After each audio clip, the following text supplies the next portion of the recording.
Islam is a collection of teachings and practices that were common in Arabia during the time of Muhammad. There were several tribes of Jews preaching monotheism in Arabia. These Jews had the Torah, along with tons of other stories that were recorded in the Talmud and other sources. Many of the stories in these additional sources were based on biblical characters, but they were fictitious. Stories about Abraham being delivered from a fire, or a bird teaching Cain to bury his brother, or Solomon talking to animals. Muhammad heard the stories, and now they're in the Quran. There were also a variety of tales about Jesus and Mary that certain heretical Christian groups believed. Stories about Jesus speaking at birth, Jesus giving life to clay birds, Mary giving birth under a palm tree, and so on. No historian on the planet believes that these stories are authentic, but they were popular in Arabia during the 7th century. Muhammad heard them, and now they're in the Quran. In Surah 18, Allah tells us that Dhul Qarnayn, the Arabic name for Alexander the Great, traveled so far west he found the place where the sun sets. This was a popular story during Muhammad's lifetime. Muhammad heard it, now it's in the Quran. The Quran even claims that Alexander the Great was a devout Muslim, when we know historically that he was a complete pagan. During Muhammad's time, the Sabians, who are mentioned several times in the Quran, recited a creed. La ilaha illallah, there is no God but Allah. Muhammad heard this creed and simply added the words, and Muhammad is his messenger. The Sabians also prayed at all 5 of the times Muslims prayed during their prescribed daily prayers. Some of the Persians believed that after death a paradise of sensual delights awaited them, complete with houris, the perpetual virgins Muslims believe they'll be awarded in paradise. It seems that Muhammad simply took a bunch of the beliefs and practices that were popular in 7th century Arabia, gave them an Islamic twist, and incorporated them into his new religion. The pagans, by the way, thought this was hilarious. They regularly made fun of Muhammad for believing everything he heard, so they called him the ear. Let's read a passage from Ibn Ishaq about Muhammad and one of his critics, a man named Nabtal. I have heard that it was of him that the apostle said, "Whoever wants to see Satan, let him take a look at Nabtal bin al-Harith. He was a sturdy black man with long flowing hair, inflamed eyes, and dark ruddy cheeks. He used to come and talk to the apostle and listen to him, and then carry what he had said to the hypocrites. It was he who said, 'Muhammad is all ears. If anyone tells him anything, he believes it.' God sent down concerning him, in Surah 9, verse 61 of the Quran, and of them are those who annoy the prophet and say, 'He is all ears.' Say, 'Good ears for you. He believes in God and trusts the believers and is a mercy for those of you who believe. And those who annoy the apostle of God, for them is a painful punishment.'" So the pagans could tell that Muhammad was simply adopting stories and practices for Islamic purposes. Not surprisingly, the Hajj, the annual pilgrimage to Mecca, is saturated in paganism and idolatry. During the Hajj, Muslims walk circles around the Kaaba, the cubical shrine that they pray to. They kiss the black stone. They run back and forth between the hills of Safa and Marwa, and so on. Where did they get these practices? Before Muhammad conquered Mecca, the Kaaba was a center of pagan worship in Arabia. The Kaaba was surrounded by 360 pagan idols. Sahih al-Bukhari, 2478. Narrated Abdullah bin Masud. The Prophet entered Mecca, and at that time there were 360 idols around the Kaaba. He started stabbing the idols with a stick he had in his hand and reciting, "And say, truth, i.e. Islamic monotheism or this Quran or jihad against polytheists, has come, and batil, falsehood, i.e. Satan or polytheism, has vanished." This is when Muhammad took control of the Kaaba. But why would he want to take control of a pagan temple and make it the center of Islamic worship? Let's back up a bit. When Muhammad and his followers were in Mecca years earlier, they prayed facing Jerusalem. The pagans prayed facing the Kaaba. Muslims prayed facing Jerusalem like the Jews. You could line up the Kaaba and Jerusalem if you wanted so that you were facing both. But the Qibla, the direction of prayer, was Jerusalem. When Muhammad was in Mecca, he really thought that the Jews were going to accept him as a prophet. The Muslim community eventually moved to Medina, and the Jews could tell immediately that Muhammad was a false prophet because they knew the Torah, and Muhammad only knew some stories that he had heard. He was all ears, remember. But Muhammad couldn't even get those stories right, so the Jews rejected him. And Allah said to Muhammad in Surah 2, verse 144 of the Quran, "Now shall we turn thee to a qibla that shall please thee. Turn then thy face in the direction of the sacred mosque." So Allah's goal in telling Muslims to face the Kaaba was to please Muhammad. It's amazing how much of Islam is dedicated to pleasing the man who was receiving the revelations. Why would facing the Kaaba please Muhammad? Two reasons. One, he was sending the Jews a message. This is what you get for rejecting me.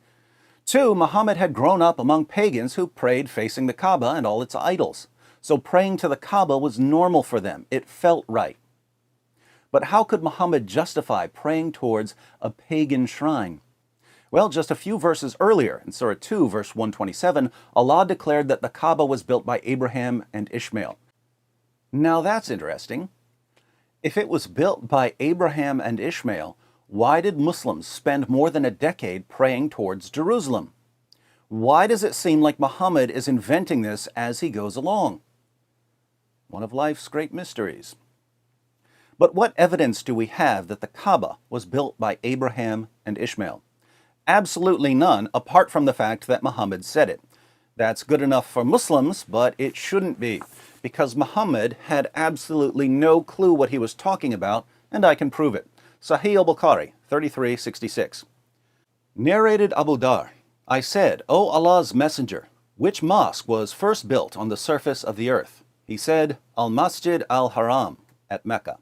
I said, "Which was built next?" He replied, "Al-Masjid al-Aqsa," at Jerusalem. I said, "What was the period of construction between the two?" He said, 40 years. According to Muhammad, there was a 40-year gap between the construction of the Kaaba and the temple in Jerusalem. Why is this important? Well, we know when the Jerusalem temple was built. Solomon built it in the 10th century BC. That's more than 1,000 years after Abraham. If Abraham built the Kaaba, he built it more than 1,000 years before Solomon built the Jerusalem temple. But Muhammad said that they were built 40 years apart. So we need to ask our Muslim friends, where did Abraham and Ishmael get their time machine? Because if they didn't have a time machine, Muhammad was wrong, and we can't trust what he says about the construction of the Kaaba. And without Muhammad making up stories about Abraham and Ishmael and the Kaaba, the only evidence we have tells us that Muslims are bowing down to a pagan temple and taking a pilgrimage to a pagan temple and walking circles around a pagan temple. By the way, why do Muslims walk circles around the Kaaba? The pagans walked circles around the Kaaba too. Why did they do that?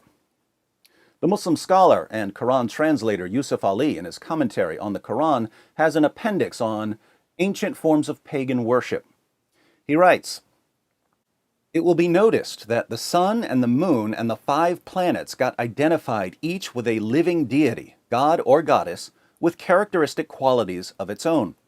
The ancients knew about the stars and constellations, but they also knew about 7 heavenly objects that seemed to have their own motions: the sun, the moon, Mercury, Venus, Mars, Jupiter, and Saturn. They didn't have telescopes yet, so they didn't know about the other planets. According to the pagans, each of these 7 heavenly objects was orbiting the earth, and each was associated with a particular pagan deity. Why did the pagans of Mecca circle the Kaaba 7 times?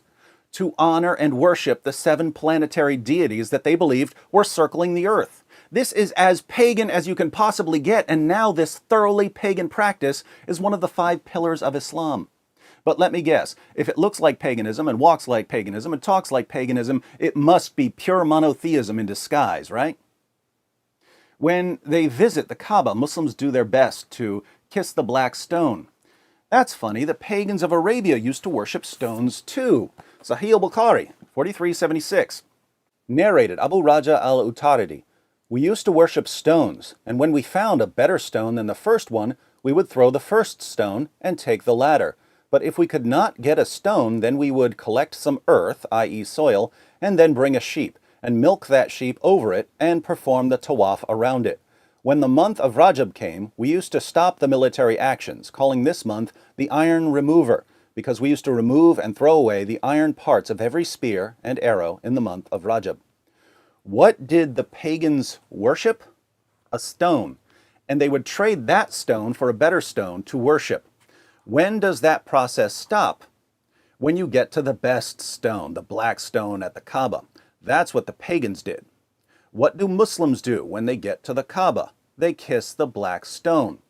It's as if Muslims are saying, we want to be as idolatrous as possible, but we're still not idolaters. Interestingly, even Muhammad's companions understood that kissing the black stone was idolatry, but they kept doing it anyway because Muhammad had done it. In Sahih al-Bukhari 1597 we read, narrated Abbas bin Rabi'ah, Umar came near the black stone and kissed it and said, no doubt I know that you are a stone and can neither harm anyone nor benefit anyone. Had I not seen Allah's messenger kissing you, I would not have kissed you. This is Umar, the second rightly guided caliph, saying that he knows he shouldn't be kissing a pagan idol like the black stone, but he does it anyway because Muhammad did it. But there's more idolatry during the Hajj. When the pagans took the pilgrimage to Mecca, they would run back and forth between the hills of Safa and Marwa. They ran back and forth between them to honor the pagan idols.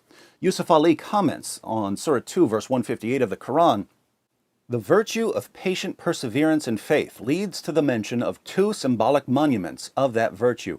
These are the two little hills of Safa and Marwa, now absorbed in the city of Mecca, and close to the well of Zamzam. Here, according to tradition, the lady Hagar, mother of the infant Ismail, prayed for water in the parched desert, and in her eager quest round these hills, she found her prayer answered and saw the Zamzam spring. Unfortunately, the pagan Arabs had placed a male and a female idol here, and their gross and superstitious rites caused offense to the early Muslims. Now, how do we know that Hagar and Ishmael were ever at these hills? Because Muhammad said it, right? And Muhammad's the guy who thought that Abraham and Solomon lived 40 years apart and that Alexander the Great was a Muslim? Least reliable source of historical information ever. But what do we actually know here? We know that pagans used to run back and forth as part of their idol worship, and the early Muslims knew this as well. Sahih al-Bukhari 3847 narrated Ibn Abbas, to run along the valley between the two green pillars of As-Safa and Al-Marwa mountains was not sunnah, but the people in the pre-Islamic period of ignorance used to run along it and used to say, we do not cross this rain stream except running in great haste. Now, this is devastating to Islam because Ibn Abbas says that this practice was just a pagan practice. It wasn't part of the sunnah of Muhammad. Notice the commentary at the bottom. This statement of Ibn Abbas is wrong, as most of the religious scholars consider it a sunnah of the Prophet. Most of the religious scholars, in order to rescue Islam, have to throw Ibn Abbas under the bus. This is getting ridiculous. Sahih al-Bukhari 4496 narrated Asim bin Sulaiman, I asked Anas bin Malik about As-Safa and Al-Marwa. Anas replied, we used to consider going around them a custom of the pre-Islamic period of ignorance. So when Islam came, we gave up going around them. Then Allah revealed, verily, As-Safa and Al-Marwa, two mountains at Mecca, are of the symbols of Allah. So it is not a sin on him who performs Hajj or Umrah pilgrimage of the house, the Kaaba at Mecca. Here again, the early Muslims understood that this was a pagan practice. They said that they stopped doing it when they became Muslims. But Muhammad liked it, so it ended up in the Quran. How much paganism can you fit into one religion? Quite a bit, it seems. And two things are amazing here. First, it's amazing that Muslims who are swimming in a sea of pagan practices are deluded enough to think that they're the true champions of monotheism. They're doing everything the pagans did. They just rename it monotheism. Second, the pagans of Arabia were local groups. They weren't going to spread their pagan practices around the world. But Islam has taken the same idolatrous pagan nonsense practiced by the Meccans and spread it around the world. This means that Islam is the greatest source of idolatry and paganism in history. Now, to you Muslims who insist on taking the pilgrimage to Mecca in spite of its pagan roots, I make a simple request. Watch this video, where I talk about the Kaaba and how you can convert your false pagan worship into something that actually involves God. I'm not sure you'll like it, but it will definitely be an improvement over spending your lives kissing a pagan rock and running around a pagan cube and celebrating the 7 false planetary deities and having no idea that you've been duped. The chief export of Saudi Arabia is not oil. It's paganism and terrorism. Off topic, but I couldn't resist.